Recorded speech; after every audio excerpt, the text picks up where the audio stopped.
Pakistan versus Bangladesh మధ్య 3 వన్డేల series నిన్నటితో ముగిసింది. 2-1 తేడాతో బంగ్లాదేశ్ విజయం సాధించింది. పాకిస్తాన్ జట్టును చిత్తుగా ఓడించింది. ఈ నేపథ్యంలో పాకిస్తాన్ జట్టుపై తీవ్ర స్థాయిలో విమర్శలు వస్తున్నాయి. దీనిపై పాకిస్తాన్ ప్రధాని షహబాజ్ షరీఫ్ కూడా సీరియస్ అయినట్లు తెలుస్తుంది.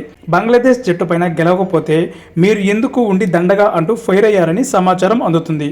గాజులు వేసుకొని ఇంట్లో కూర్చోవాలని మెహసిన్ నఖ్వీకి ఫోన్ చేసి వార్నింగ్ ఇచ్చారట పాకిస్తాన్ ప్రధాని.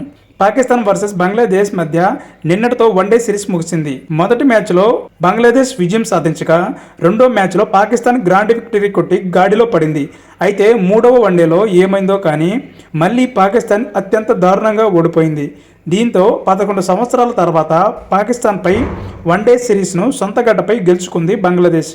దీంతో పాకిస్తాన్ జట్టును ఉద్దేశించి మాజీ క్రికెటర్లు అలాగే అభిమానులు ట్రోలింగ్ చేస్తున్నారు. 10వ ర్యాంకులో ఉన్న బంగ్లాదేశ్ జట్టు పైన కూడా విజయం సాధించకపోతే మీరు ఎందుకు ఉండి అని మండిపడుతున్నారు. ఇక ఈ ఓటమిపై పాకిస్తాన్ ప్రధాని షరీఫ్ కూడా స్పందించినట్లు సమాచారం అందింది. బంగ్లాదేశ్ చేతిలో ఓడిపోగానే మెహసిన్ నఖ్వీకి ఫోన్ చేసి గట్టిగా వార్నింగ్ ఇచ్చారట పాకిస్తాన్ ప్రధాని.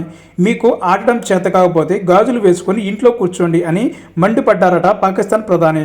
10వ ర్యాంకులో ఉన్న బంగ్లాదేశ్ చేతిలో కూడా ఇలా ఓడిపోతే మన జట్టు పరిస్థితి ఏంటి, దీనిపై వెంటనే నివేదిక కావాలని ఆదేశాలు ఇచ్చినట్లు చెబుతున్నారు. ఈ మేరకు పాకిస్తాన్ మీడియాలో వార్తలు కూడా వస్తున్నాయి. అదే సమయంలో పాకిస్తాన్ అభిమానులు కూడా సీరియస్ అవుతున్నారు. పాకిస్తాన్ జట్టులో ప్రక్షాళన చేయాల్సిన అవసరం ఉందని డిమాండ్ చేస్తున్నారు. పాకిస్తాన్ కెప్టెన్లు మార్చడమే కాదు, మెహసిన్ నఖ్వీని కూడా తొలగించాలని కోరుతున్నారు క్రికెట్ అభిమానులు.